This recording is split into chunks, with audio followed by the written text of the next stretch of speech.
सीताराम आप सभी का आज के ब्लॉग में आप सभी का स्वागत है। और जो लोग नए ज्वाइन हो रहे हैं हमारे इस ब्लॉग में उन सबको एक ही बात कहना चाहूँगा कि आप लाइक सब्सक्राइब जरूर करिए और कमेंट में सीताराम जरूर लिखिए। आज के ब्लॉग से मैं एक नया चैप्टर नया अध्याय शुरू करने जा रहा हूँ, जो उसका आपको डेली एक नया पार्ट मतलब उसका मिलता जाएगा। और आज उसका प्रथम अध्याय मैं आज के ब्लॉग से रामचरितमानस का आपको हिंदी उच्चारण के साथ उसकी कहानी जो हमारे रामायण में लिखी हुई है उसको अपने जीवन में कैसे आप अंदर अपने जीवन में सुधार ला सकते हैं, उससे आपको क्या सीख मिलती है, जीवन कैसे जीना है, उस हिसाब से आपको जीने की एक नई राह मिलेगी रामायण सुनने के बाद से। तो आप सभी लोग इस वीडियो को जितना भी हो सके जो लोग आए अपने तहे दिल से इसको अपना प्यार दीजिए और कमेंट में जो लोग आते जाते हैं राम जी के इस दरबार में सीताराम जरूर लिखिए। तो चलिए आज का ब्लॉग मैं शुरू करता हूँ। प्रथम अध्याय बालकांड से हम शुरुआत करेंगे श्री रामचंद्र जी का। तो शुरुआत करते हैं। ओम श्री गणेशाय नमः। जय श्री राम, जय हनुमान, सीताराम। तो बालकांड कब वर्णामत रशान छंद समीपी मंडलांचा करतो वंदे वर्णिनी मन को अक्षरो अर्थ समूह रसो छंदो और मंगलों की करने वाली सरस्वती जी और गणेश जी को मैं वंदना करता हूँ। भवनी शंकर वंदने श्रद्धा विश्वास ऋणो यथा बिना न पश्याति सिन्हा स्वांति धर्म। श्रद्धा और विश्वास के साथ स्वरूप श्री पार्वती जी को और शंकर जी को मैं वंदना करता हूँ, जिनके बिना सिद्ध जन अपने अंतकरण में स्थित ईश्वर को नहीं देख पाते हैं। वंदे बोधम नित्य गुरु शंकर में यथा मिते की विरक्योचिति चंद सर्वत्र वंदते। ज्ञानमय नित्य शंकर रूपी गुरु जी को मैं वंदना करता हूँ, जिनके आश्रित होने से टेढ़ा चंद्रमा भी सर्वत्र वंदित होता है। सीताराम गुणग्राम पुण्य व्रतवणियो वंदे विशुद्ध विज्ञानो कवि श्रम कपि सुश्रो। श्री रामचंद्र जी के गुण समूह रूपी पवित्र वन में विहार करने वाले विशुद्ध विज्ञान संपन्न कविश्वर श्री वाल्मीकि जी और कपीश्वर श्री हनुमान जी की मैं वंदना करता हूँ।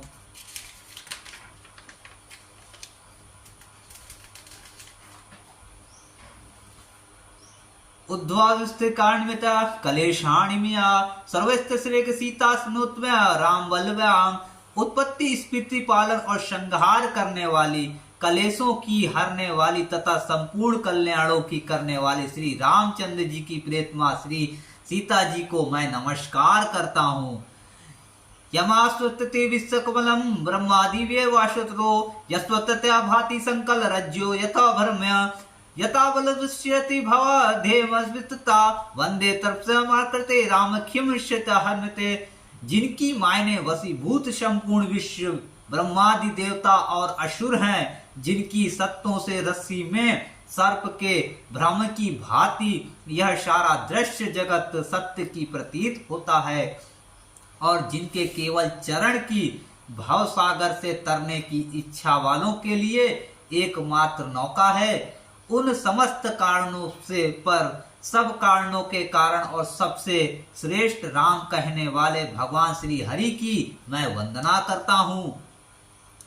नाना पूर्णान्निगम्यस्तते यद् रामायणे निगतते कंशत्योगति स्वांता सुखाय तुलसी रघुनाथ गाथा भाष्य निद्वत तुमल मातुनति। अनेक पुराण वेद और तंत्र शास्त्रों से समस्त तथा रामायणों में वर्णित है। कुछ अन्यत्र से श्री उपलब्ध श्री रघुनाथ जी की कथा को तुलसीदास अपने अंतकरण सुख के लिए अत्यंत मनोहर भाषा रचना में विस्तृत करता है। जो सुमृत सिद्धि होई गण नायक करिबर बदन करन अनुग्रह सोई बुद्धि राशि शुभ गुण सदन। जिन्हें स्मरण करने से सब कार्य सिद्ध होते हैं और जो गणों स्वामी और सुंदर हाथी के मुख वाले हैं, वे ही बुद्धि के राशि और शुभ गुणों के धाम श्री गणेश जी मुझ पर कृपा करें।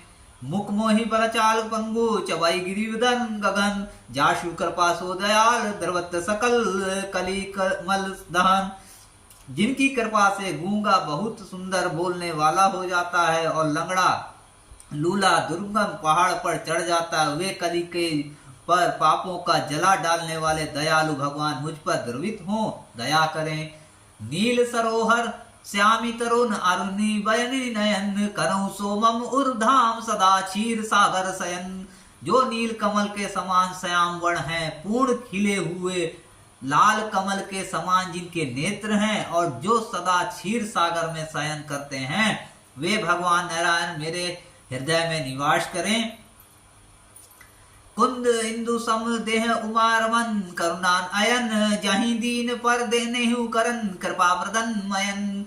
जिनका कुंद के पुष्प और चंद्रमा के समान गौर शरीर है, जो पार्वती के प्रेतम और दया के धाम हैं, और जिनका दीनों पर स्नेह है, वे कामदेव के गर्दन मर्दन करने वाले शंकर जी मुझ पर कृपा करें।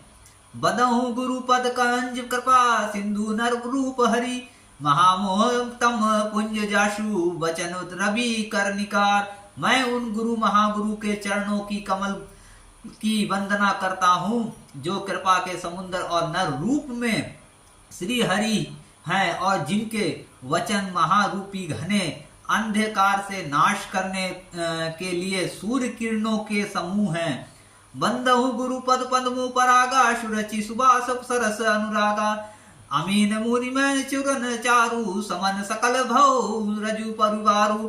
मैं गुरु महाराज के चरण कमलों की रज की वंदना करता हूँ, जो सुचूरी सुंदर स्वाद सुगंध और अनुराग रूपी रस में पूर्ण है। वह अमर मूल संजीवनी जड़ी का सुंदर चूर्ण है, जो संपूर्ण भव सागरों के परिवार को नाश करने वाले हैं।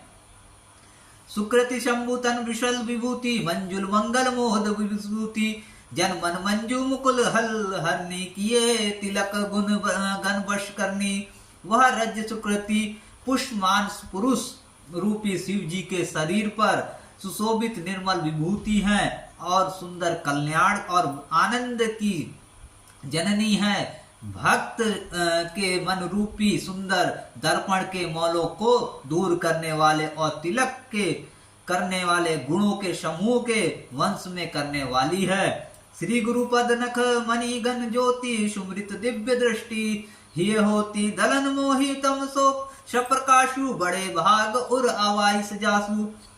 श्री गुरु महाराज के चरण नोखों की ज्योति मणियों को प्रकाश के समान है, जिसके श्रवण करते ही हृदय दिव्य दृष्टि उत्पन्न हो जाती है। वह प्रकाश अज्ञान रूपी अंधकार नाश करने वाला है। वह जिसके हृदय आ जाता है, उसके बड़े भाग्य खुल जाते हैं। उघरी विमल विलोचन की है, मिटही दोष दुख भव रजनी के है। शल्मजी रामचरित मानी मानिक, गुप्त प्रकट जहाँ जो ही खनिक है।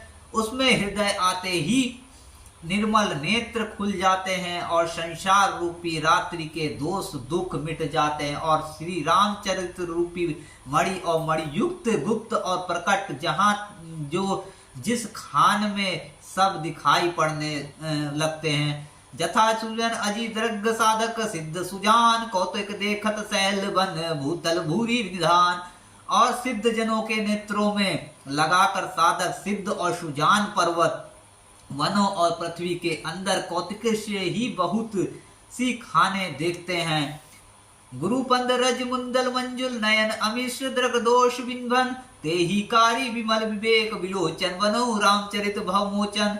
श्री गुरु जी के महाराज के रज कमल को और सुंदर नयन अज्वन हैं, जो नेत्रों के दोषों का नाश करने वाले हैं। उस अंजन के विवेक रूपी नेत्रों को निर्मल करके संसार रूपी बंधन से छुड़ाने वाले श्री रामचरित मानस का मैं वर्णन करता हूँ। बंदो प्रथम महिषुर चरा, मोहि जनती शयन सब हरना। सुजन समाज सकल गुनी खानी, करूं प्रणाम सप्रेम सुबानी। पहले पृथ्वी देव को देवता को ब्रह्मांड के चरणों की वंदना करता हूँ, जो आज्ञा से उत्पन्न सब संदेहों को हरने वाले फिर सब गुणों की खान संत समाज को प्रेम सहित सुंदर वाणी के साथ मैं प्रणाम करता हूँ।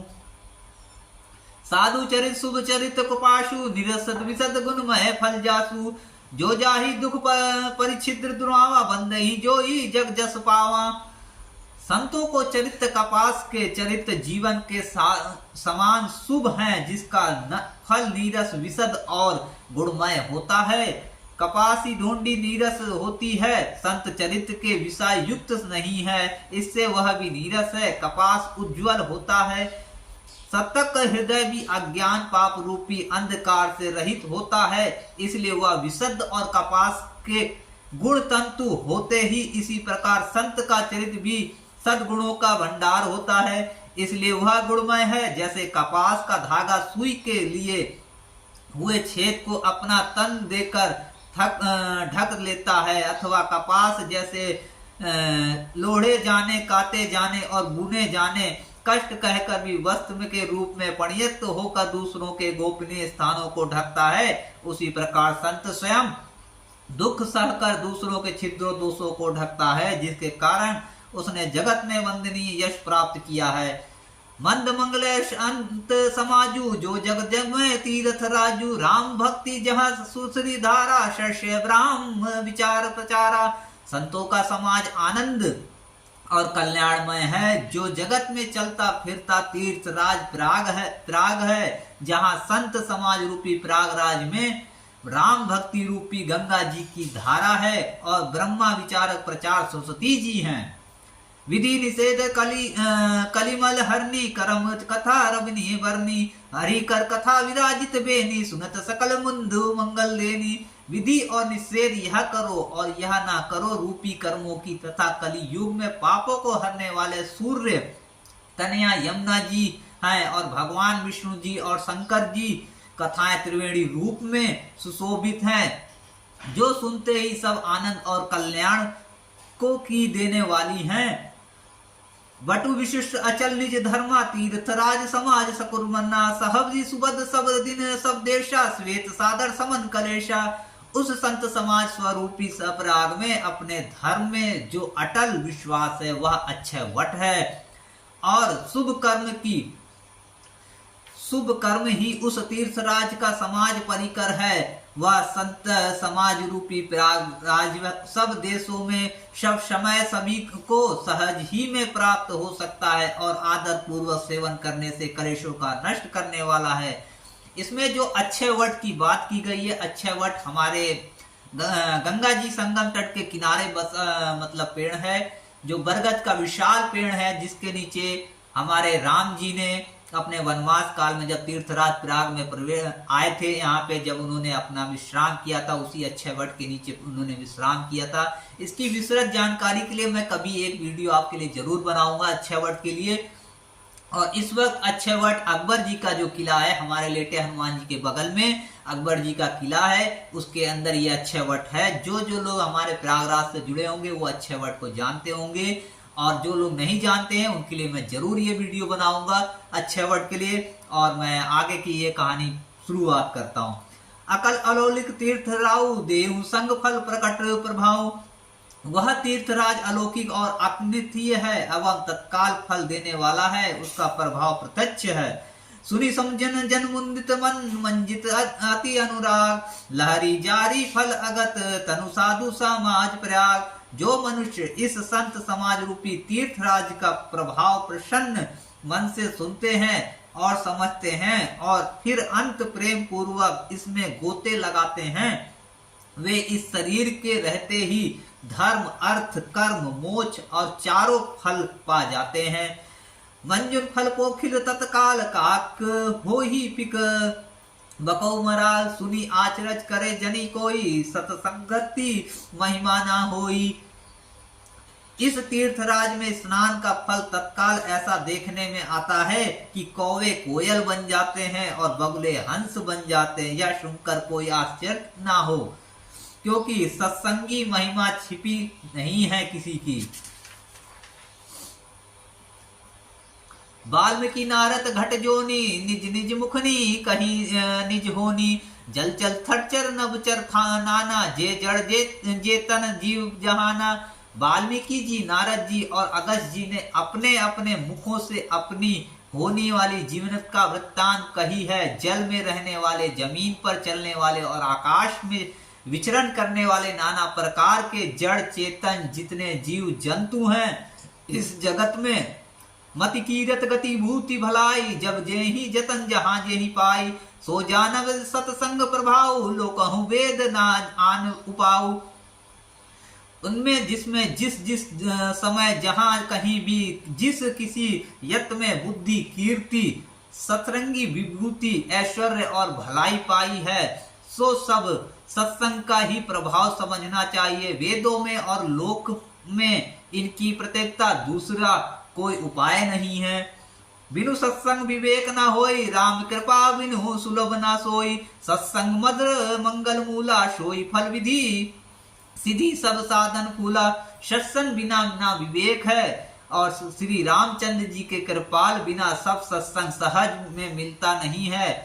सत्संगी आनंद कल्याण रूपी जड़ है, सत्संगी सिद्ध प्राप्ति का फल है और सब साधन तो फूल सत्संग है। मतलब कि श्री रामचंद्र जी की जो कथा है जो हम सुनते हैं वही इस जीवन का मूलभूत है, इसके बिना हम कुछ नहीं है। इसलिए श्री रामचंद्र जी के जीवन की जो सत्संगी रूप है उसको हमें धारण करके इस जीवन को अपने आचरण को आगे बढ़ाना चाहिए। और सत्सुदृत सत्संगी पाई, पारस पारस कुदांत सुहाई। विधि वशुजन कुसंगत पर नहीं, फनी मनी शम्स निज अनुसनी। दृष्ट भी संगति पाकर शुद्ध हो जाते हैं। जैसे पारस के स्पर्श लोहा सुहावना हो जाता है, किंतु दैव्य योग से यदि कभी सज्जन कुसंगति में पड़ जाते हैं तो वे वहां भी सांप की मणि के समान अपने गुणों की अनुसरण करते हैं। अर्थात जिस प्रकार सांप का सत्संग पाकर भी मणि जिसके विषयों को ग्रहण नहीं करती है तथा अपने सहज गुण प्रकाश से नहीं छोड़ती है, उसी प्रकार साधु पुरुष दुष्टों संग में रहकर भी दूसरों को प्रकाश ही देते हैं। दुष्टों का उन पर कोई प्रभाव नहीं होता है। इसका मतलब ये है कि जो दुष्ट लोग होते हैं या कोई लोग राह भटक जाते हैं या फिर जैसे कि गलत आचरण में होते हैं, लेकिन अगर सत्संगी के प्रभाव में आ जाते हैं या उनकी छत्र छाया में आ जाते हैं तो वो भी अपना गलत आचरण छोड़ के वो अपना जीवन अपने प्रभु श्री रामचंद्र जी हमारे रघुवर के चरणों में समर्पित करके एक अच्छा जीवन व्यतीत करते हैं।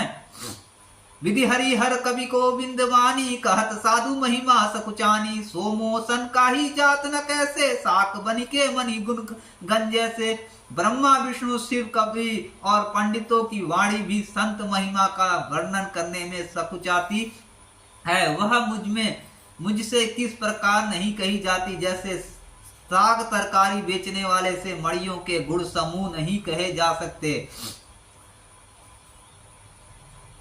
ब्रह्मा विष्णु इत्यादि जो शिव कवि हैं और संत लोग जब अपनी वाणी से जब ये रामचरितमानस का पाठ करते हैं, इसकी वार्ता करते हैं, इसका जो सद्गुण है जो इसके आचरण है लोगों को बताते हैं। लेकिन जो विचरित रूप के लोग होते हैं, मतलब जिनके बुद्धि के अंदर या कह देते हैं कि आचरण उनके जिनके गलत होते हैं या अपने मस्तिष्क में कुछ और गलत आचरण रखते हैं, उन लोगों को इस रामचरितमानस का कोई भी शब्द या कोई भी आचरण जो इसके अंदर लिखा हुआ है या इनकी जो बातें लिखी हुई हैं वो चीज नहीं समझ में आती है। बंदौ सत समान जित हित अनहि का नाही कोई, अंजलि गत शुभ सुमन जिमी समसुंगत कर दोई। मैं संतों को प्रणाम करता हूँ जिनके चित्त में समता, जिनका ना कोई मित्र है और ना शत्रु। जैसे अल में रखे हुए सुंदर फूल, जिस हाथ में फूलों को तोड़ा और जिसने उनको रखा, दोनों ही हाथों के समान रूप सुगंधित रहते हैं, वैसे ही संत शत्रु और मित्र दोनों को ही समान रूप से कल्याण करते हैं। मतलब संत की शरण में अगर कोई भी आ जाता, चाहे वो शत्रु हो या उनका मित्र हो या उनका कोई भी मतलब परिचय का कैसा भी व्यक्ति हो, चाहे वो विशुद्ध आचरण का हो या वो सत्य मन का हो या उसके मन में छल कपट कैसा भी हो, अगर संत की शरण में वो आ रहा है तो संत उसको हमेशा एक समान रूप से ही देखेगा, कभी उसको दूसरी दृष्टि से नहीं देखेगा। मतलब संत के लिए सब कुछ बराबर है, उसके सामने आप कुछ भी कैसा भी व्यक्ति चला जाए तो उसके लिए सब बराबर रहेगा। संत सरल चित जगत हित जानी सुबाहु सनेहु बल बनी सुनी करी कृपा राम चरनी रति है देहु। सरल संत सरल हृदय और जगत के हितकारी होते हैं। उनके ऐसे स्वभाव और स्नेहों को जानकर मैं विनय करता हूँ। मेरी इस बाल विनय को सुनकर कृपा करने के श्री राम जी के चरणों में मुझे प्रीति दें। मैं संत अपने सरल हृदय से संत जी के चरणों को प्रणाम करता हूँ और संत से विनम्र मतलब निवेदन करता हूँ कि मुझे श्री राम जी के चरणों में प्रेम सहित उनका आशीर्वाद मिले और उनकी छत्र छाया मुझे मिले। बनोई बंदी खल गन शती भाई जे बनू काज दबने उबाए पर हित हानि लाभ जिन करे उजरे हर्ष विषाद बशेरे। अब मैं सच्चे भाव से दुष्टों को प्रणाम करता हूँ जो बिना ही प्रयोजन अपना हित करने वाले के भी प्रतिकूल आचरण करते हैं। दूसरों के हित की हानि जिनकी दृष्टि में लाभ है, जिनको दूसरों के उजड़ने में हर्ष और बसने में विषाद होता है। जो कुछ दुष्ट प्रवृत्ति के लोग होते हैं जिनको दूसरों का आहित करके उनके दूसरों का किसी का कार्य बिगाड़ के जिनको प्रसन्नता होती है, मैं उनको भी प्रणाम करता हूँ कि आप जो कर रहे हैं वो बहुत अच्छा कर रहे हैं, लेकिन हमारे लिए आप हमेशा समान बने रहेंगे। इसलिए आपका जो प्रवृत्ति है, आपके अंदर जो भी प्रवृत्ति चल रही है, आप मेरा हित करें चाहे आहित करें, फिर भी मैं उन दुष्ट प्रवृत्तियों को लोगों के लिए प्रणाम करता हूं और उनका भी आचरण करके उनका भी सम्मान करता हूं। हरि हर जस राकेश राहु से पर अकाल भट्ट सभा भाव से जे पर दोष लखई साखी पर हित ग्रत जिनके मन साखी। जो हरि और हरि के यश रूपी पूर्णिमा के चंद्रमा के लिए राहु के समान है, भगवान विष्णु और शंकर यश का वर्णन होता है, उसी वे बाधा देते हैं और दूसरों की बुराई करने में सहस्त्र बाहु के समान वीर हैं, जो दूसरों के दोषों को हजार आंखों से देखते हैं और दूसरों के हित रूपी घी के लिए जिनका मन मक्खी के समान है। अर्थात जिस प्रकार मक्खी घी में गिरकर उसे खराब कर देती है और स्वयं ही भी मर जाती है, उसी प्रकार दुष्ट लोग दूसरों के बने बनाए काम को हानि करके बिगाड़ देते हैं। कुछ दुष्ट लोग होते हैं जैसे हम किसी भी कार्य को कर रहे हैं तो उसमें क्या होता है, वो आएंगे जरूर कुछ ना कुछ विघ्न डालते हैं। तो इसमें ये कहा गया है कि वो मक्खी के समान होते हैं। जैसे मक्खी आप कोई चीज खा रहे हैं या किसी मीठे में बैठ जाती है या दूध आप जैसे लगते हैं, कहते हैं ना, एक कहावत कही है कि दूध में मक्खी गिर जाती है तो वो भी जैसे, तो वो ही दुष्ट लोग होते हैं जो हमारे बने बनाए कार्य को उस मक्खी के समान गिरने के बाद अपना तो मर जाते हैं, साथ में ही उस वस्तु को या उस मनुष्य को भी खत्म कर देते हैं। तो उन दुष्ट प्रवृत्ति के लोगों को भी हम प्रणाम करते हैं और एक नेक आचरण से उनको देखते हैं। तेज कृशान रोष महिषेषा अवगुण धन धनी धनेशा उदय केत समहित सब कहीं कुशन कुंभकर्ण सम सोवतनी के। जो तेज दूसरों को जलाने वाला तापमय अग्नि और क्रोध में यमराज के समान है, पाप और अवगुणी में धन में कुबेर के समान धनी है, जिनकी बढ़ती सभी के हित का नाश करने के लिए हेतु पुरुष पुच्छल तारे के समान है और जिनके कुंभकर्ण की तरह सोते रहने की भलाई है। पराकाज लगी तनु परिहरी जमी हिम उपल कृषि दली गरहि बंधु खल जस शेष सरोसा सहज बदन वर नहीं पर दोषा। आज का यही पाठ मैं समाप्त करता हूँ और कल फिर आप आइएगा जरूर। जो मेरा नया ब्लॉग होगा उसके अंदर मैं इस कहानी का अगला पृष्ठ जरूर कहूँगा और आप डेली मेरा ये जरूर देखिए। मैं रोजाना इसके 4 से 5 पृष्ठ को पढ़ूंगा और आपको इसके आचरण जरूर बताऊंगा। आप आइए और श्री रामचंद्र जी की चरणों में अपनी हाजिरी लिखिए और सीताराम कमेंट में करिए और आपको यह कहानी कैसी लगती है जरूर हमको ये लिख के बताइए। तब तक के लिए हम विदा लेंगे आपसे। सीताराम। मिलते हैं कल के अगले पृष्ठ के भाव को समझते हुए।